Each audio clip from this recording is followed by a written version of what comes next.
प्यारे विद्यार्थियों, internet tuning plus 2.0 में आप सभी का स्वागत है। आज की क्लास में हम लोग पढ़ेंगे क्लास 12 की फिजिक्स, जिसमें हमारा होगा चैप्टर नंबर 10। अच्छा, एक छोटी सी इंफॉर्मेशन आप लोगों को देनी है। जो चैप्टर नंबर 9 हम लोग कंप्लीट किए हैं, एज थ्योरी कंप्लीट कर लिए, न्यूमेरिकल में ही सॉल्व आउट किए हैं। एक्चुअल में बात क्या है कि जब चैप्टर नंबर 9 का सिलेबस थोड़ा सा ब्रॉड था, मींस उसमें पृथ्वी का चुंबकीय क्षेत्र, उसके क्षैतिज और ऊर्ध्वाधर घटक भी दिए होते थे, तो हमको न्यूमेरिकल सॉल्व आउट करना होता था। बिकॉज जितने भी चैप्टर में न्यूमेरिकल दिए हुए हैं, हमने देखा सारे के सारे पृथ्वी के चुंबकत्व वाला दिया हुआ था। अब ये आपके सिलेबस से टॉपिक हट चुका है, तो हमने उसको नहीं पढ़ाया है। आप इस चैप्टर नंबर 9 की केवल थ्योरी ही तैयार कर लीजिएगा। आज से हम लोग यूनिट 4 में चल रहे हैं। यूनिट 4 में आपका 2 चैप्टर है, एक ये इलेक्ट्रोमैग्नेटिक इंडक्शन है एंड जो नेक्स्ट है वो अल्टरनेटिव करंट है। इसके बाद में लास्ट में यूनिट 5 आएगी, तो पार्ट 1 हमारा कंप्लीट हो जाएगा। चैप्टर 10 की शुरुआत कर रहे हैं। नाम क्या है? इलेक्ट्रोमैग्नेटिक इंडक्शन, जिसको कहते हैं विद्युत चुम्बकीय प्रेरण। तो आज हम लोग इस चैप्टर की शुरुआत करेंगे। चैप्टर की शुरुआत में सबसे पहली जो हमारी हेडिंग आएगी वो क्या आएगी? चुंबकीय फ्लक्स आएगा।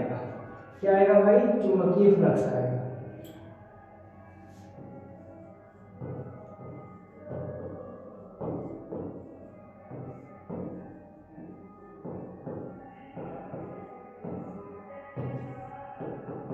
थोड़ा सा पेन को देख करके आप लोग ये मत कहिएगा कि हाँ पेन जो है हमने आज अपोजिट डायरेक्शन में पकड़ा हुआ है, क्योंकि बोर्ड से आवाज बहुत आ रही थी, आप लोगों के कमेंट भी आ रहे थे, तो आज थोड़ा अपोजिट डायरेक्शन से लिखने का प्रयास कर रहे हैं। थोड़ा सा इससे आवाज आपको कम आएगी। कॉन्सेप्ट सबसे पहले समझते हैं चुंबकीय फ्लक्स क्या होता है। तो जैसे ही आप चुंबकीय फ्लक्स आपको बोर्ड पे दिखाई देगा, जिसको आप लोग अंग्रेजी में कह सकते हैं मैग्नेटिक फ्लक्स, आपके दिमाग में आना चाहिए कि सेम टॉपिक हम लोगों ने वैद्युत फ्लक्स पढ़ लिया है।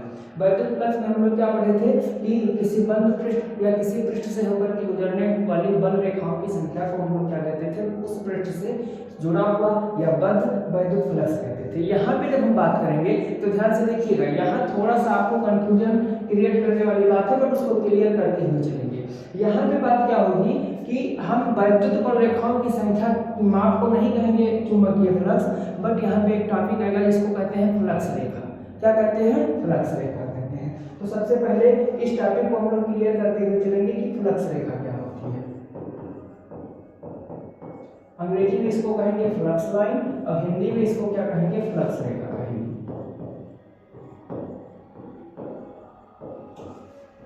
ठीक है, फ्लक्स रेखा हमको पढ़ना है। एक्चुअल में होगा क्या? यहाँ पे ये देखिए, ये आपको एक फोटो दिखाई दे रहा होगा। इसमें कोई तल है, जिस तल से क्या हो रहा है? चुंबकीय क्षेत्र रेखाएं, चुंबकीय बल रेखाएं निकल रही हैं। एक तल ये है और एक तल ये है। यहाँ पे क्या है? क्षेत्रफल वेक्टर और चुंबकीय क्षेत्र की दिशा के बीच कुछ एंगल बना हुआ है। यहाँ पे सारे के सारे क्या है? सेम डायरेक्शन में। सारे के सारे क्या है? सेम डायरेक्शन में। तो ध्यान से सुनिएगा, आपको समझना क्या है फ्लक्स रेखा क्या होती है। इसकी अगर डेफिनेशन आप लिखना चाहते हैं तो एक लाइन में लिख सकते हैं, वह चुंबकीय बल रेखाएं, वह चुंबकीय बल रेखाएं जो किसी पृष्ठ के अभिलंबवत, पृष्ठ के लंबवत प्रति मीटर स्क्वायर क्षेत्र से निकलती हैं, क्षेत्र से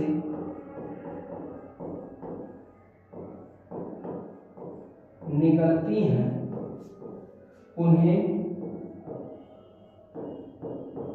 फ्लक्स रेखा कहते हैं।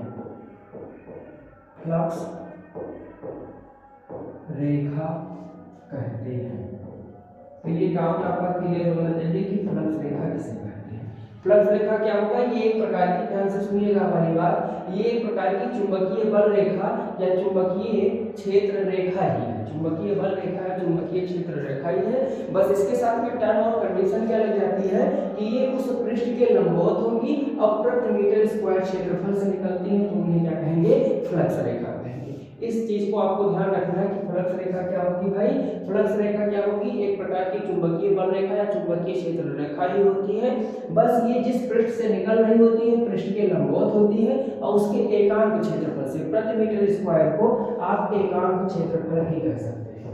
क्या कह सकते हैं? एकांक क्षेत्रफल भी कह सकते हैं। ठीक, तो इससे होकर के गुजरेगी उसको हम कहेंगे फ्लक्स रेखा। अब हम लोग आते हैं अपने टॉपिक पर, चुंबकीय फ्लक्स में। किस पर आते हैं? चुंबकीय फ्लक्स पर आते हैं। ये चुंबकीय फ्लक्स हमारा होता है।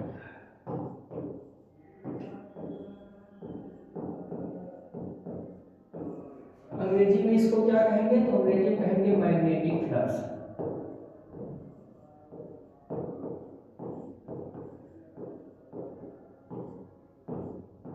ठीक, मैग्नेटिक फ्लक्स। डेफिनेशन क्या हो जाएगी इसकी? वेरी सिंपल परिभाषा हो जाएगी, किसी पृष्ठ से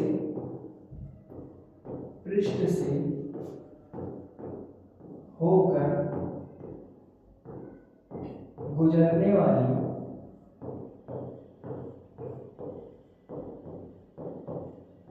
फ्लक्स रेखाओं की संख्या, फ्लक्स रेखाओं की संख्या के माप को, रेखाओं की संख्या के माप को उस पृष्ठ का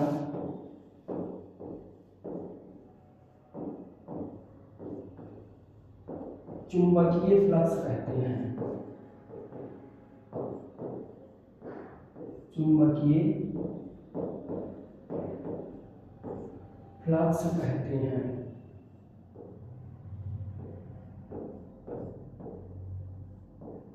ठीक, ये हो गया चुंबकीय फ्लक्स कहते हैं।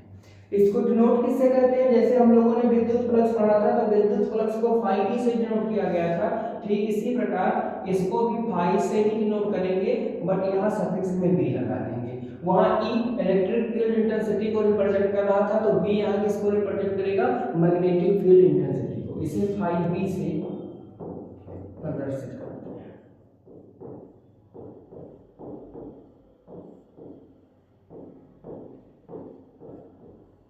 ठीक, ये हो गया। ये आप फोटो देख रहे हैं, इसमें जो है फ्लक्स रेखाएं क्या कर रही हैं? कुछ ऐसे निकल रही हैं इस तरीके से।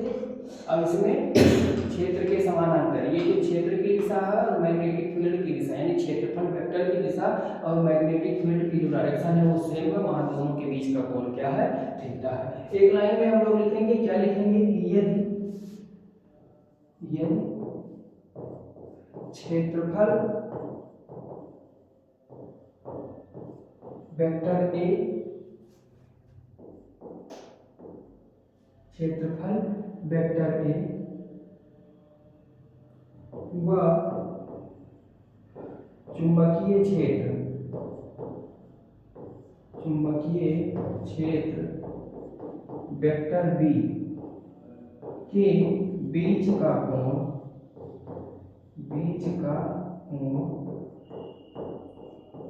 थीटा हो, तो गुजरने वाला चुंबकीय फ्लक्स तो पृष्ठ से होकर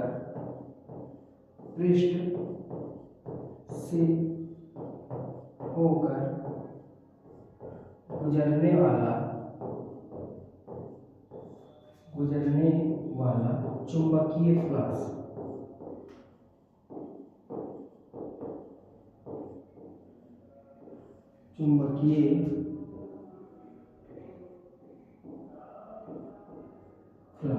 अब ये चुंबकीय फ्लक्स क्या हो जाएगा? ध्यान से देखेंगे।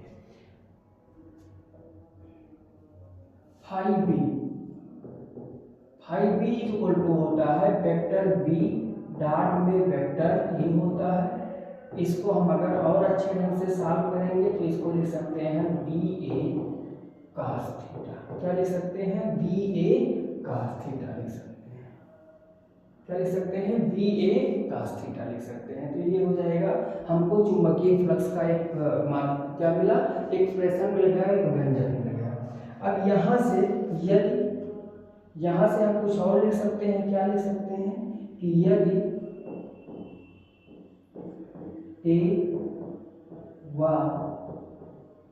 बी एक ही दिशा में हो,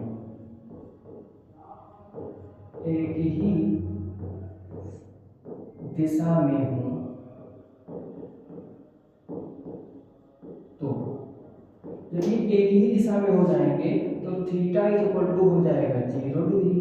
और जब थीटा इक्वल टू 0 डिग्री होगा तो काश 0 का मान कितना होता है, 1 होता है।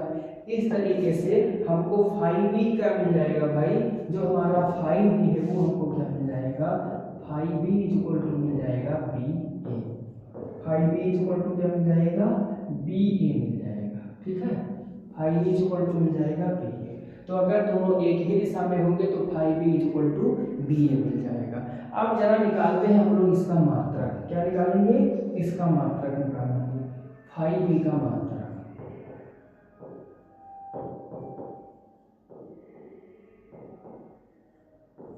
अब मात्रक कैसे निकालेंगे, देखो इस b का मात्रक होता है वेबर प्रति मीटर स्क्वायर। क्या होता है, वेबर प्रति मीटर स्क्वायर। अब a का मात्रक होगा मीटर स्क्वायर, तो मीटर स्क्वायर से मीटर स्क्वायर कैंसिल हो गया। फाई b का मात्रक क्या बचा, वेबर बचा। यानी कि इसका जो मात्रक होता है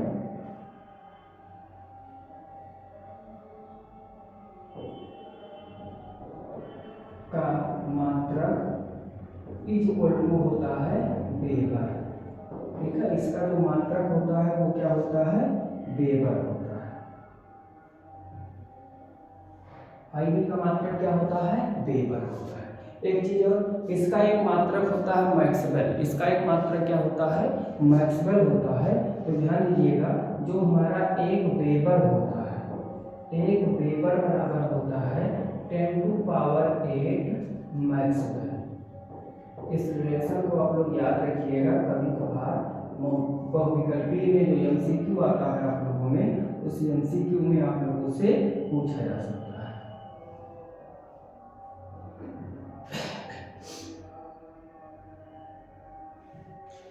एक वेबर किसके इक्वल होता है, 10⁸ मैक्सवेल की होता है। अभी हम लोग यूनिट की बात कर रहे हैं, किसकी बात कर रहे हैं, यूनिट की बात कर रहे हैं। तो एक वेबर में कितना मैक्सवेल आया, 1।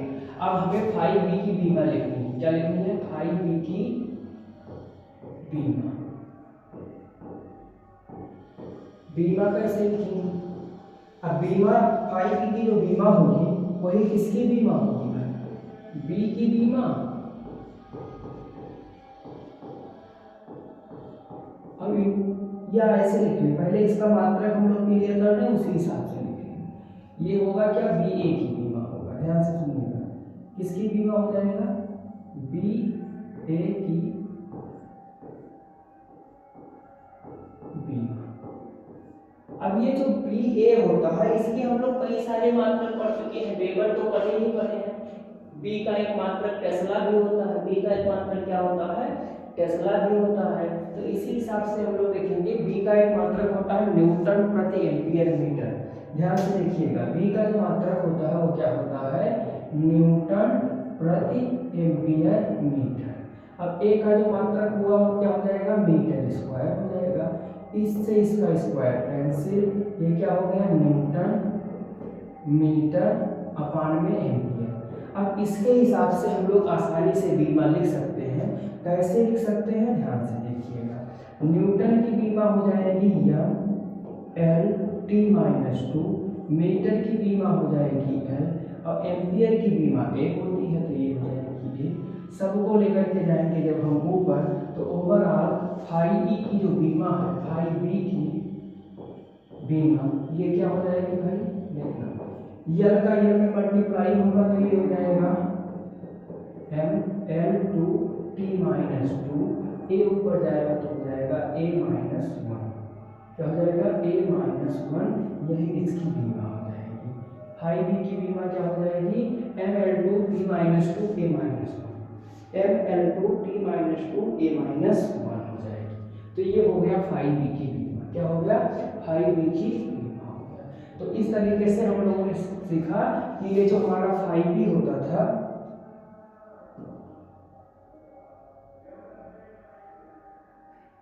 ये जो हमारा फाई बी, जिसके लिए हमने व्यंजक प्राप्त किया है B vector B dot vector A is equal to B A cos theta is equal to, अगर ये थीटा इज इक्वल टू क्या हो जाए, 0 डिग्री हो जाए, थीटा इज इक्वल टू क्या हो जाए, 0 degree, then phi B is equal to हमको क्या मिला, बी ए मिला।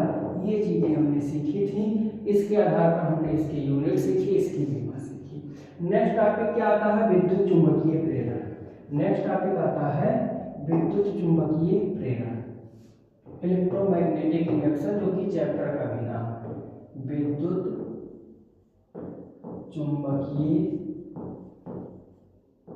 प्रेरण, ठीक है। इसको अंग्रेजी में क्या कहते हैं? Electromagnetic induction.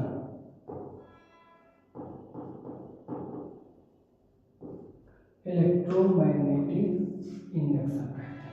क्या कहते हैं भाई? इलेक्ट्रोमैग्नेटिक इंडक्शन कहते हैं। अब ये क्या चीज होता है जो हमारा इलेक्ट्रोमैग्नेटिक इंडक्शन है? एक्चुअल में हुआ क्या था कि 1831 में, किसमें? 1831 में फैराडे ने ये देखा कि जब किसी पृष्ठ से जुड़े हुए चुंबकीय फ्लक्स में या चुंबकीय फ्लक्स रेखाओं की संख्या में परिवर्तन किया जाता है। ध्यान से हमारी बात को सुनिएगा। जब किसी पृष्ठ से जुड़े हुए चुंबकीय फ्लक्स में अथवा चुंबकीय फ्लक्स रेखाओं की संख्या में परिवर्तन किया जाता है तो इस परिवर्तन के फलस्वरूप जैसे इसमें परिवर्तन किया जाएगा तो इस परिवर्तन के फलस्वरूप उस कुंडली में या उस पृष्ठ में एक विद्युत वाहक बल उत्पन्न हो जाता है। क्या उत्पन्न हो जाता है? एक विद्युत वाहक बल उत्पन्न हो जाता है। अब यदि हमारा परिपथ बंद है, यानी कि पूरा का पूरा परिपथ कंप्लीट है, तो उस परिपथ में एक धारा भी बहने लगती है।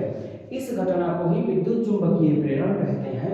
यहाँ पे जो विद्युत वाहक बल उत्पन्न होता है उसको इंड्यूस्ड इलेक्ट्रोमोटिव फोर्स या प्रेरित विद्युत वाहक बल कहते हैं। और जो धारा बहती है उस धारा का क्या नाम होता है? प्रेरित विद्युत धारा होता है, इंड्यूस्ड करंट होता है। क्या होता है? इंड्यूस्ड करंट होता है। तो यही था भाई कि जो विद्युत चुंबकीय प्रेरण है वो क्या चीज है? ध्यान से सुनिएगा। 1831 में फैराडे ने बताया कि फैराडे ने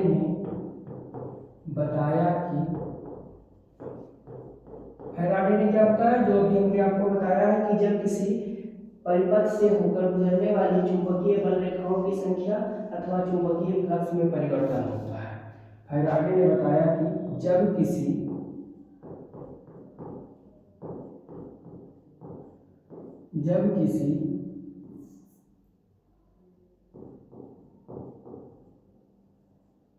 परिपथ से होकर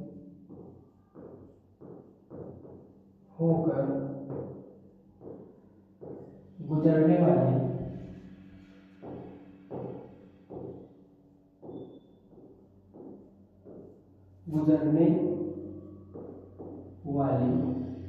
चुंबकीय बल रेखाओं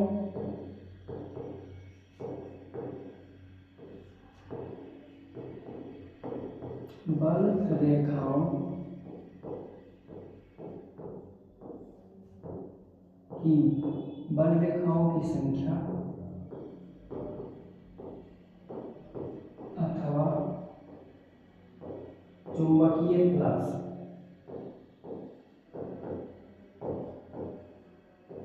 चुंबकीय फ्लक्स में परिवर्तन होता है। चुंबकीय फ्लक्स में परिवर्तन होता है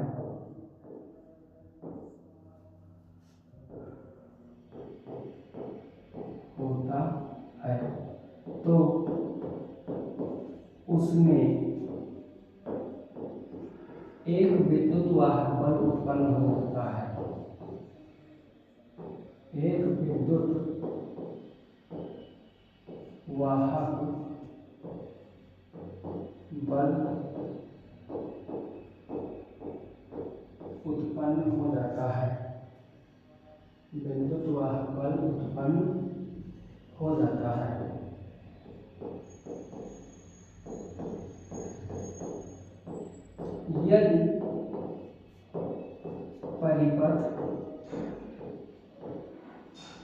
यदि परिपथ बंद है का मतलब कि परिपथ कंप्लीट है, सर्किट कहीं खुला नहीं हुआ है, पूरा का पूरा क्लोज्ड है। यदि परिपथ बंद है तो उसमें एक धारा बहने लगती है, एक धारा बहने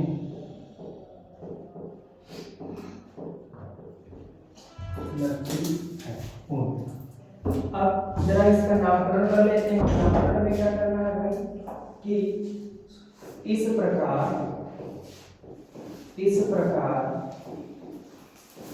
उत्पन्न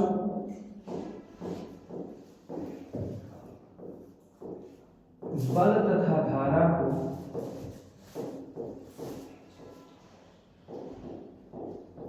क्रमशः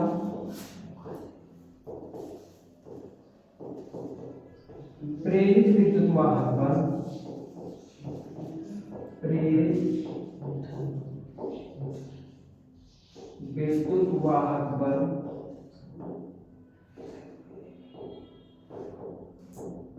तथा प्रेरित विद्युत धारा कहते हैं।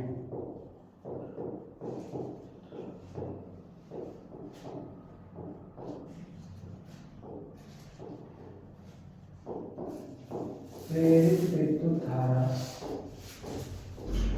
कहते हैं। इस घटना को क्या करते हैं? तो इस घटना का नाम करेंगे, इस घटना को विद्युत चुंबकीय प्रेरण कहते हैं। विद्युत चुंबकीय प्रेरण कहते हैं।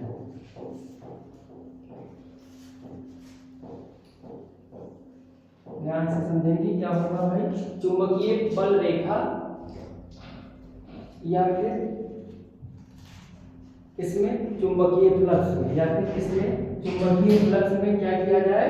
परिवर्तन कर दिया जाए। तो परिवर्तन के कारण इसमें क्या उत्पन्न हो जाएगा? एक विद्युत वाहक बल उत्पन्न हो जाएगा। और यदि परिपथ हमारा बंद है तो उसमें क्या बहने लगेगी? एक धारा बहने लगेगी। इस प्रकार से उत्पन्न बल को क्या कहेंगे? प्रेरित विद्युत वाहक बल तथा धारा को क्या कहेंगे? प्रेरित धारा कहेंगे। और इस पूरी घटना को क्या कहते हैं? विद्युत चुंबकीय प्रेरण कहते हैं। पूरी घटना को क्या कहते हैं? विद्युत चुंबकीय प्रेरण कहते हैं। ठीक है, तो ये था इलेक्ट्रोमैग्नेटिक इंडक्शन। क्या था? इलेक्ट्रोमैग्नेटिक इंडक्शन था, जिसको हम लोग क्या कहते हैं? विद्युत चुंबकीय प्रेरण कहते हैं। अब इसके लिए फैराडे ने क्या किया? बहुत सारे एक्सपेरिमेंट करे थे। फैराडे ने क्या किया? बहुत सारे एक्सपेरिमेंट करे थे, जिनको कुछ हम लोग भी देखेंगे थोड़ा बहुत।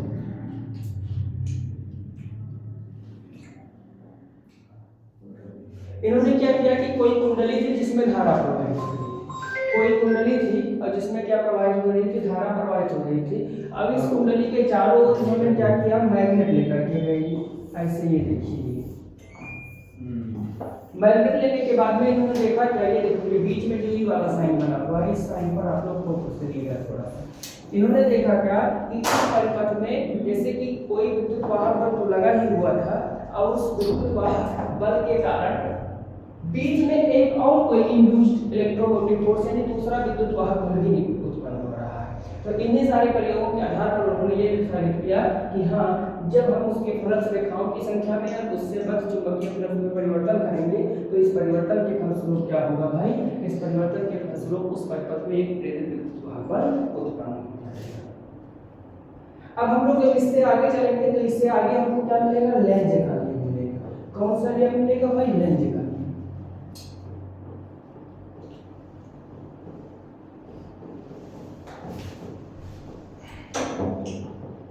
लेंज का नियम बहुत आसान है और इसको समझते हुए चलेंगे। इंपॉर्टेंट है, क्या है? इंपॉर्टेंट है। इंपॉर्टेंट है कैसे? बहुत आसान भाषा में इसको समझेंगे। इस नियम के अनुसार, इस नियम के अनुसार प्रेरित विद्युत वाहक बल, प्रेरित विद्युत वाहक बल तथा प्रेरित धारा की दिशा, प्रेरित धारा की दिशा सदैव इस प्रकार होती है कि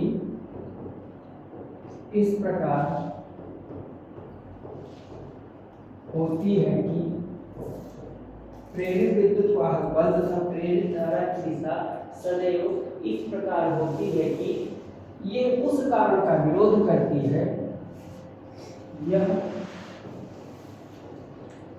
उस कारण का विरोध करती है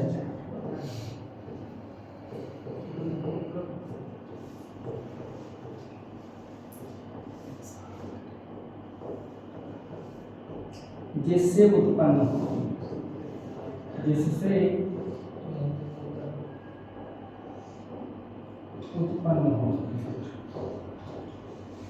उस कारण का विरोध करती है जिससे उत्पन्न हो। देखिएगा, प्रेरित धारा और प्रेरित विद्युत वाहक बल की दिशा ठीक उसी प्रकार से डिफरेंट होती है, मतलब ऐसा करती है कि जिससे ये उत्पन्न हो रही है उसी का विरोध करती है। एक चीज थोड़ा सा यहाँ इलेक्ट्रोमैग्नेटिक इंडक्शन में एक लाइन हम आपको बताना भूल गए, ध्यान दीजिएगा। एक लाइन को बताना भूल गए, उसको नोट कर लीजिएगा कि इसका प्रभाव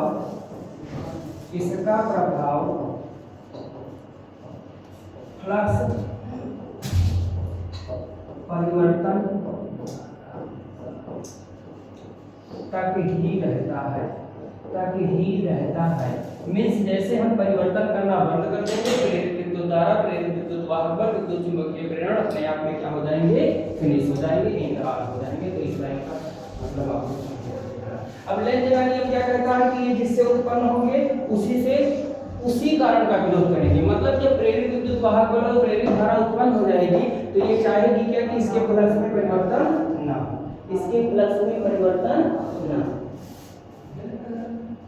इसके बाद में हम लोग चलेंगे तो हमको पढ़ना क्या है, लेंज के नियम के बाद में फैराडे का नियम पढ़ना है।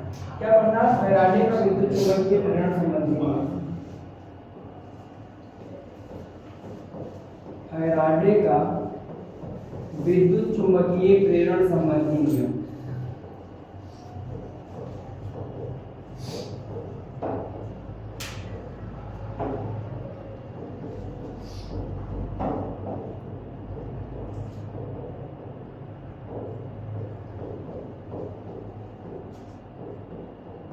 फैराडे का विद्युत चुंबकीय प्रेरण संबंधी नियम, ये भी इम्पोर्टेंट है। ये भी क्या है? इम्पोर्टेंट है। क्यों इम्पोर्टेंट है? क्योंकि पेपर में बार बार ये पूछा जाता है। अब ध्यान से सुनिएगा, फैराडे ने विद्युत चुंबकीय प्रेरण की घटना का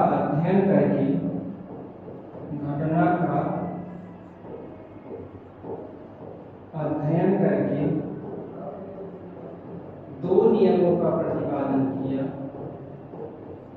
दो नियमों का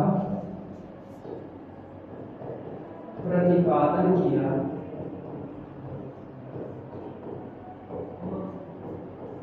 जिसे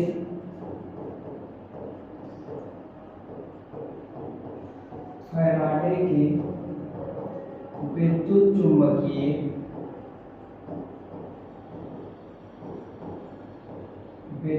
चुंबकीय प्रेरण संबंधी नियम कहते हैं। प्रेरण संबंधी नियम कहते हैं। कितने नियमों का प्रतिपादन किया था? दो नियमों का प्रतिपादन किया था। इन्हीं दोनों नियमों को हम लोग क्या कहते हैं? फैराडे का विद्युत चुंबकीय प्रेरण संबंधी नियम कहते हैं। अब ये दोनों नियम कौन कौन से हैं? एक प्रथम नियम है, दूसरा क्या है? द्वितीय नियम।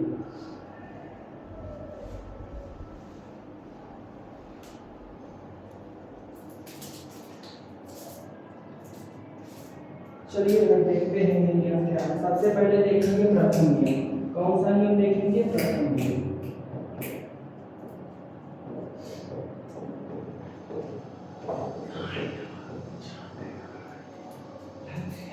प्रथम नियम क्या है? प्रथम नियम वही है कि जब किसी परिपथ से बद्ध चुंबकीय फ्लक्स में परिवर्तन हो रहा होता है तो वहां के जो प्रेरित विद्युत वाहक बल उत्पन्न होता है उसका जो मैग्नीट्यूड होता है, उसका जो परिमाण होता है वो चुंबकीय फ्लक्स में परिवर्तन की दर के ऋणात्मक मान के बराबर होता है। चुंबकीय फ्लक्स में परिवर्तन की दर के ऋणात्मक मान के बराबर होता है। ठीक है, तो जब किसी परिपथ से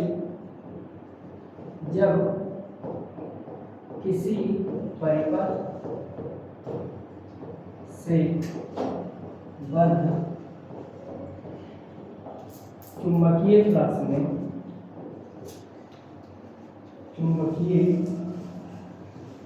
फ्लक्स में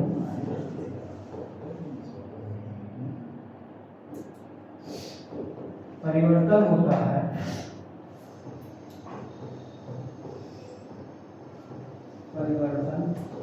होता है तो उत्पन्न प्रेरित विद्युत वाहक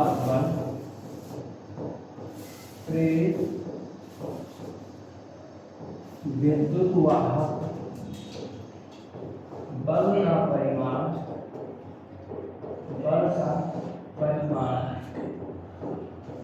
फ्लक्स परिवर्तन की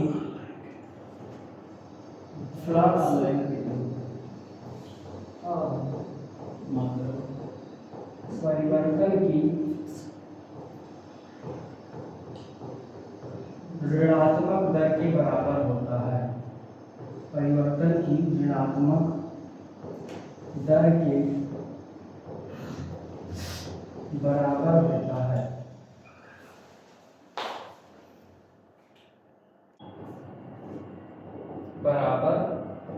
होता है। ये एक का पहला नियम था, बराबर होता है। और ये पहला नियम था, नया नियम था। पहला नियम था, क्या था? नया नियम था। तो नया नियम होने के कारण इसे न्यूमैन का नियम भी कहते हैं। क्या कहते हैं? इसे न्यूमैन का नियम भी कहते हैं। पहला नियम था, नया था, इसलिए क्या कहेंगे? इसे न्यूमैन का नियम भी कहते हैं, याद रखिएगा।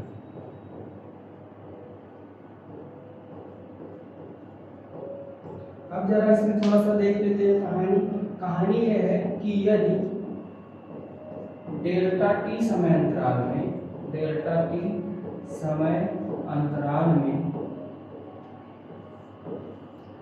फ्लक्स में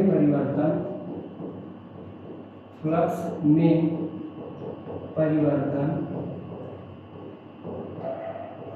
डेल्टा फाई बी हो, तो अगर डेल्टा फाई बी होगा तो जो हमारा प्रेरित विद्युत वाहक बल उत्पन्न होगा E इक्वल टू क्या हो जाएगा? माइनस डेल्टा फाई बी अपान में डेल्टा टी हो जाएगा। ठीक है, E इक्वल टू क्या हो जाएगा? माइनस डेल्टा फाई बी अपान में डेल्टा टी हो जाएगा। ध्यान रखिए क्या कि यदि डेल्टा टी अति सूक्ष्म हो, क्या हो? अति सूक्ष्म हो। कहने का मतलब ये हो जाए कि डेल्टा टी टेंड्स टू 0 हो रहा हो, तब हमारा जो E है ये क्या हो जाएगा भाई? अब के लिए E इक्वल टू हो जाएगा माइनस डी फाई बी अपान में डी टी हो जाएगा। क्या हो जाएगा? डी फाई बी अपान में डी टी। ठीक, ये जहाँ पे जो माइनस चिन्ह लगा हुआ है, माइनस चिन्ह हमको सिर्फ ये बताता है कि जो प्रेरित विद्युत वाहक बल होगा ये फ्लक्स में परिवर्तन का विरोध करेगा। ये चाहेगा कि फ्लक्स में परिवर्तन बंद हो जाए और जो मेरी कहानी है वह भी समाप्त हो जाए। इस बात का ध्यान रखिएगा, मोस्ट इम्पोर्टेंट है, आपके पेपर में पूछा जा सकता है। अब आते हैं हम लोग द्वितीय नियम पे। द्वितीय नियम कुछ नहीं है, जो अभी हम लोगों ने लेंथ का नियम पढ़ा था। द्वितीय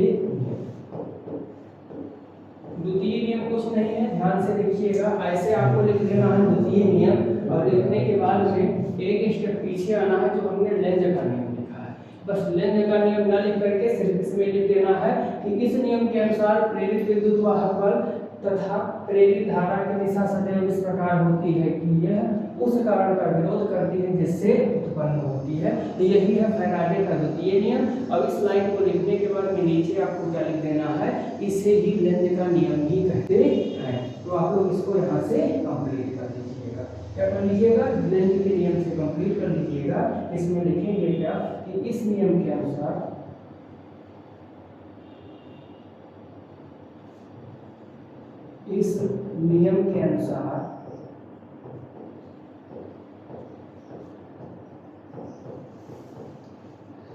प्रेरित विद्युत वाहक बल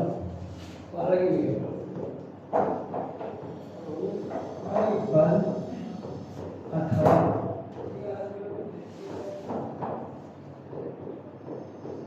धारा की दिशा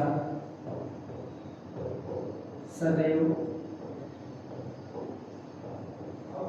इस प्रकार होती है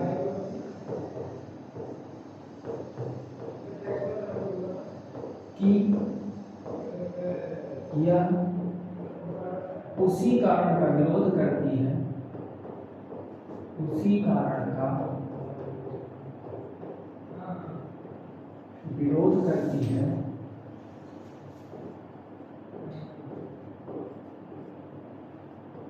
जिससे उत्पन्न हो जिससे यह उत्पन्न होती है। अब यही नियम चूंकि लेंज ने पहले ही दे दिया था, इसलिए एक लाइन में ये भी लिख देंगे, इससे ही लेंज का नियम कहते हैं। लेंज का नियम कहते हैं। बड़ा चैप्टर है, इसमें कई सारे पार्ट आप लोगों को पढ़ने होंगे। आज ये पहला पार्ट था, पहले पार्ट में इतना ही। नेक्स्ट पार्ट में इसके और कुछ टॉपिकों के साथ आपके समक्ष पुनः उपस्थित होंगे। तब तक के लिए धन्यवाद।